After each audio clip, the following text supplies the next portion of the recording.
SDPI जिंदाबाद, SDPI जिंदाबाद, जिंदाबाद जिंदाबाद, जिंदाबाद जिंदाबाद, एसडीपीआई जिंदाबाद, एसडीपीआई जिंदाबाद। तो हाथी की लगाम गुलाम के हाथ में थी, तो बाबर बादशाह ने कहा कि ये लगाम मेरे हाथ में दो, मेरे हाथ में लगाम दो। तो गुलाम ने क्या कहा कि ये हाथी आपके लिए नई चीज है, क्योंकि बाबर बादशाह इससे पहले घोड़े पर सवार था, वो हाथी पर पहली बार बैठा था। तो उसने बाबर ने उस गुलाम को क्या कहा कि लगाम मेरे हाथ में दे। तो गुलाम ने क्या कहा, बादशाह सलामत, ये हाथी आपके लिए नया है, आप इसको नहीं संभाल सकते। तो बाबर बादशाह छलांग लगा और नीचे उतरा। नीचे उतरने के बाद बाबर बादशाह ने बहुत अच्छी बात कही है, आप तमाम को सुनना चाहिए। बाबर बादशाह ने कहा कि मैं ऐसी सवारी पर नहीं सफर करूंगा जिसकी लगाम दूसरे के हाथ में हो। क्या बोला? मैं ऐसी सवारी पर नहीं सफर करूंगा जिसकी लगाम दूसरों के हाथ में हो। 70 साल से हमारी लगाम किसके पास है, अब तमाम लोगों को मालूम है। जो सेकुलरिज्म का चोला ओढ़कर ढोंग रचा रही है कि हम सेकुलर हैं। सेकुलर का मतलब क्या है, आपको मालूम है सेकुलर का मतलब क्या है? धर्मस्थला, हमारे कर्नाटका में जो धर्मस्थला के ताल्लुक से आप तमाम देख रहे हैं न्यूज में क्या चला है, किसी एक एमपी या एमएलए कर्नाटका का किसी का भी स्टेटमेंट अभी तक क्यों नहीं आया? बोलिए, अभी तक केरला फाइल्स बने हैं, अभी तक बहुत सारे फिल्म बने हैं, अभी धर्मस्थला फाइल बनने की जरूरत है। तो क्यों तब तमाम खामोश हैं, अपोजिशन क्यों खामोश है? तो हमें हमारी एक सियासी ताकत बनाना बहुत जरूरी है। हमारी लगाम 70 सालों से हमने किसी के हाथ में दे रखी है। तो आपसे तमाम से मैं ये दरख्वास्त करता हूं कि सियासी शूर पैदा करना चाहिए, सियासत को समझना चाहिए हमें क्या है सियासत बोल के। तो इतना बोल के मैं मेरी बात को खत्म करता हूं। अस्सलाम वालेकुम। ಏನು ಇವತ್ತು ನೀವು ತಿಳ್ಕೊಂಡಿರಬೇಕು, ಇದು ಎಸ್ಡಿಪಿಐ ಪಕ್ಷ ಒಂದು ಜವಾಬ್ದಾರಿಯುತ ಪಕ್ಷ ಇದೆ ನಾವು ಈ ಡೆಮೊಲಿಷನ್ ತಾವು ತಕ್ಷಣ ನಿಲ್ಲಿಸಬೇಕು. ಇಲ್ಲವಾದರೆ ಮುಂಬರುವ ದಿನಗಳಲ್ಲಿ ನಿಮ್ಮ ಆಫೀಸ್ಗೆ ನಾವು ಮುತ್ತಿಗೆ ಹಾಕುತ್ತೇವೆ, ನಿಮ್ಮ ಮನೆಗೂ ನಾವು ಮುತ್ತಿಗೆ ಹಾಕುತ್ತೇವೆ. ಅನಿವಾರ್ಯ ಬಂದರೆ ನೆನಪಿಟ್ಟುಕೊಳ್ಳಿ ನೀವು. ಯಾಕೆಂದ್ರೆ ಅಸಾಮಾನ್ಯ ಸಿಎಂ ನಾವು ಒಂದು ಮಾತು ಹೇಳಕ್ ಇಷ್ಟಪಡ್ತೇನೆ. ಈ ಒಂದು ಪೆನ್ನಲ್ಲಿಂದ ನೀವು ಮುಸ್ಲಿಂ ಸಮುದಾಯಕ್ಕೆ, ದಲಿತ ಸಮುದಾಯಕ್ಕೆ, ಹಿಂದೂ ಸಮುದಾಯಕ್ಕೆ ನೀವು ಒಳ್ಳೆಯ ಕೆಲಸ ಮಾಡಿದರೆ ಒಂದು ದಿನ ಸಾಯುವುದು ಖಚಿತ ಐತಿ. ಆವಾಗ ನಿಮ್ಮ ಹೆಣದ ಮೇಲೆ ಎಲ್ಲರೂ ಹೂವಿನ ಹಾರ ಹಾಕ್ತಾರೆ. ನೀವು ಟಾರ್ಗೆಟ್ ಮಾಡಿ ಮುಸ್ಲಿಂ ಸಮುದಾಯ ಮೇಲೆ, ದಲಿತ ಸಮುದಾಯ ಮೇಲೆ ಟಾರ್ಗೆಟ್ ಮಾಡಿ ನೀವು ಮನೆಗಳನ್ನು ತೆರವುಗೊಳಿಸುವುದು ಮತ್ತು ಅಂಗಡಿಗಳನ್ನು ತೆರವುಗೊಳಿಸುವುದು ಮಾಡಿದ್ದರೆ ನಿಮ್ಮ ಹೆಣದ ಮೇಲೆ ಉಗುಳುತ್ತಾರೆ. ನೀವು ಜ್ಞಾಪಕ ಇಟ್ಟುಕೊಳ್ಳಿ. ಯಾಕಂದ್ರೆ ಈ ದೇಶದ ಸಂವಿಧಾನ ಪ್ರಕಾರ ನಡೀತದೆ. ಈ ಹೇಳಿ ನಮ್ಮ ಮಾತನಾಡಲಿಕ್ಕೆ ನಮ್ಗೆ ಅವಕಾಶ ಮಾಡಿಕೊಟ್ಟಿರುವಂತಹ ಜಿಲ್ಲಾ ಸಮಿತಿಗೆ ಧನ್ಯವಾದಗಳು ಹೇಳುತ್ತಾ ಜೈ ಭೀಮ್, ಜೈ एसडीपीआई। रियासत जो आसाम, जहां पर कॉन्स्टिट्यूशन का राज चलना चाहिए, जहां पर कॉन्स्टिट्यूशन का राज चलना चाहिए, जहां बाबा साहब अंबेडकर जी के बनाए हुए कॉन्स्टिट्यूशन का राज चलना चाहिए, आज वहां पर बुलडोजर का राज चलता हुआ हमें नजर आ रहा है। हम इस बात को कंडेम करते हैं आज एसडीपीआई की जानिब से। आज हम इस सरजमी पर खड़े हुए हैं, हमारे दिल जख्मी हैं। क्योंकि हमारे ही मुल्क में हमारे हमवतनों को अपने ही घरों से बेदखल कर दिया गया। उनके घरों पर बुलडोजर चलाई गई। उनके वो घर जो उन्होंने खून पसीने से अपने उन घरों को बनाया था, उनके वो घर जिनके दीवारों पर उनके बच्चों के हाथों के निशान मौजूद हैं, आज उनके घरों को मसमार कर दिया गया। आज उनके घरों को मिट्टी में मिला दिया गया। उनके उन ख्वाबों को चिकनाचूर किया गया जिन ख्वाबों को वो सोच के सजाए थे। आज सिंगल कम्युनिटी मुसलमान कम्युनिटी को टारगेट पर, मुसलमानों को निशाने पर रखा गया है। आज हेमंत बिस्वा जो एक आसाम का सीएम है, जब वो शपथ लेता है तो सारे आसाम की सुरक्षा के लिए शपथ लेता है। लेकिन क्या वो हेमंत बिस्वा इस बात को भूल गया कि वो मुसलमान कम्युनिटी भी उस आसाम में आती है? क्या हेमंत बिस्वा उस बात को भूल गया है? आज जो वहां पर जो लोग बस रहे हैं, आज जो वहां लोग रह रहे हैं, उन्हें घुसपैठी कहा जा रहा है, उन्हें बांग्लादेशी कहा जा रहा है। मैं पूछना चाहता हूं आसाम की बैठी हुई सरकार से, बीजेपी सरकार से, अगर वो घुसपैठी हैं, अगर वो बांग्लादेशी हैं, तो उन्हें प्रधानमंत्री आवास योजना के तहत उन्हें घर क्यों दिए गए? वहां पे और जल जीवन योजना के तहत उन्हें पानी की फैसिलिटी वहां पर दी गई, उन्हें वहां इलेक्ट्रिसिटी दी गई, उन्हें आधार कार्ड दिए गए, उनके प्रॉपर्टी रजिस्टर्ड हैं, वो वहां पर दिखाते हैं, उन्हें उनके वहां पर इलाके में गवर्नमेंट स्कूल्स मौजूद हैं, वहां पर आंगनवाड़ी मौजूद है, वहां पर हेल्थ सेंटर्स मौजूद है। फिर वो कैसे हो गए कि घुसपैठी कैसे हो गए? मुझे ये बताओ, उन्हें डॉक्यूमेंट्स किसने प्रोवाइड किए? उन्हें वहां का सिटीजनशिप देने वाला कौन था?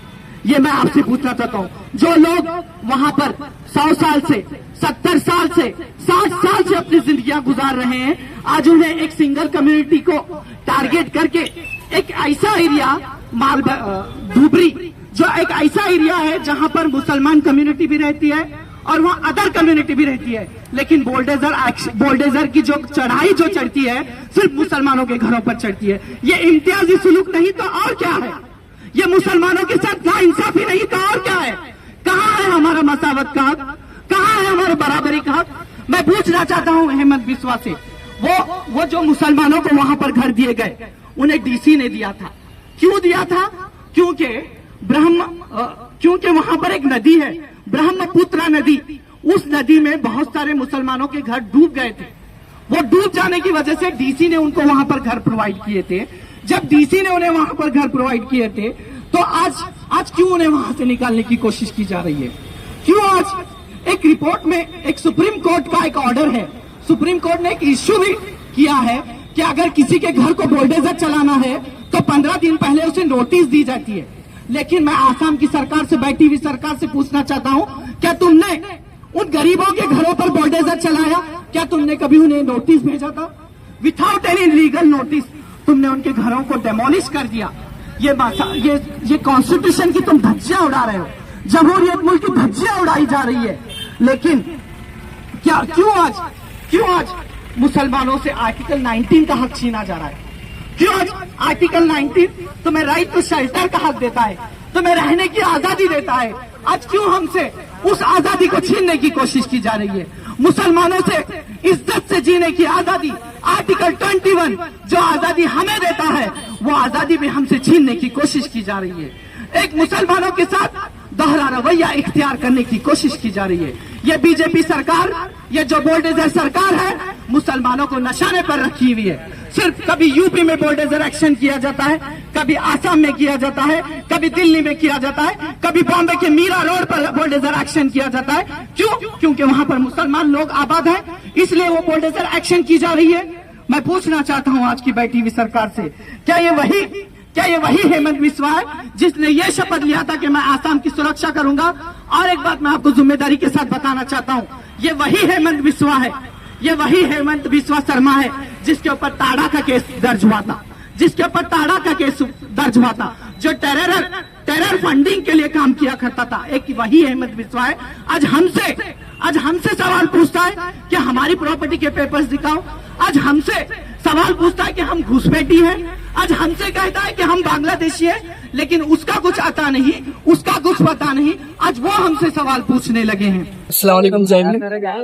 आज social democratic party of India की जानिब से यहाँ जो एहतजाज रखा गया था, एक जो पीसफुल एहतजाज हम यहाँ पर किए, वो करने की सबसे बड़ी वजह ये थी कि जो हाल ही में आसाम में जो बुलडोजर एक्शन चल रही है, जो हेमंत बिस्वा एक इस्लामोफोबिया चीफ मिनिस्टर जो मुसलमानों के खिलाफ एक नफरत घोलने की जो कोशिश कर रहा है कि मुसलमानों के 4000 से जायद फैमिलीज को जो बेघर कर दिया गया, जो 25 जो रिसेंटली 8115 फैमिलीज जो बेघर कर दिए गए।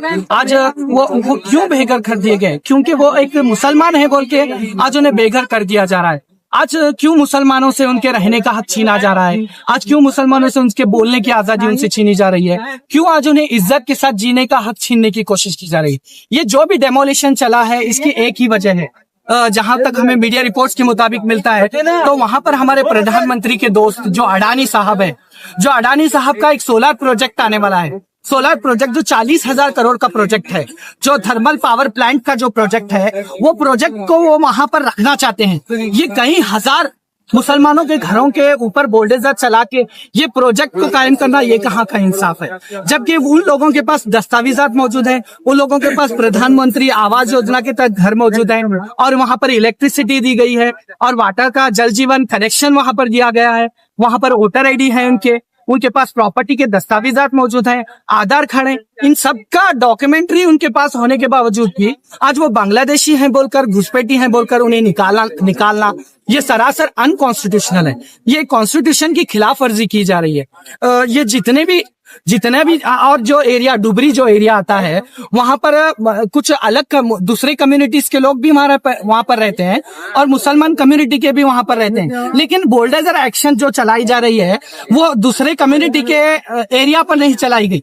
सिर्फ मुसलमान जहां पर डोमिनेट थे उन एरिया पर बुलडोजर एक्शन चलाई गई। ये सिर्फ मुसलमानों को निशाने पर रखकर मुसलमानों के खिलाफ जो प्रोपेगेंडे चला रहे हैं, इन तमाम प्रोपेगेंडों की हम मजम्मत करते हैं और हम डिमांड करते हैं कि हेमंत बिस्वा जल्द से जल्द इस्तीफा दे, क्योंकि वो सीएम के काबिल नहीं है। और दूसरी डिमांड हमारी ये है कि जो बुलडोजर एक्शन किए गए उनको फौरी तौर पर रोका जाए। और तीसरी डिमांड ये है कि जो भी बुलडोजर एक्शन हुआ, जिनको उसका नुकसान उठाना पड़ा है, उनको मुआवजा दिया जाए और दूसरा रिहाइश गाह उन्हें दिया जाए। और जो भी इस बुलडोजर एक्शन में पार्टिसिपेंट थे उनको पर भी सख्त से सख्त एक्शन ली जाए। हमारी यही डिमांड है आज के प्रोटेस्ट के साथ। अपना नाम बोलिए। मेरा नाम अब्दुल मुनाफ पठान है भाई। अस्सलाम वालेकुम, जय Bhim. Social democratic party of India की तरफ से आज जुम्मा के बाद अम्बेडकर सर्कल में एहतजाज रखा गया था। हमारा आज का एहतजाज करने का मकसद आसाम में जो बुलडोजर पॉलिटिक्स चली है इसके खिलाफ social democratic party of India हर एक डिस्ट्रिक्ट में, हर एक रियासत में जमीन पर उतरकर काम एहतजाज कर रही है गवर्नमेंट के खिलाफ। हम आसाम के जो सीएम है हेमंत बिस्वा शर्मा से ये पूछना चाहते हैं कि आपने कौन सी कॉन्स्टिट्यूशन की किताब पढ़ी है जिसके तहत आप घर बुलडोजर कर रहे हैं? क्योंकि सुप्रीम कोर्ट का ऑर्डर है कि जब भी आप किसी के घर को बुलडोज करते हैं तो 15 दिन 40 दिन पहले आपको उनको नोटिस दी जाती है, लेकिन यहाँ पर विदाउट नोटिस आप बुलडोजर जो गरीबों के घरों पर चला रहे हैं।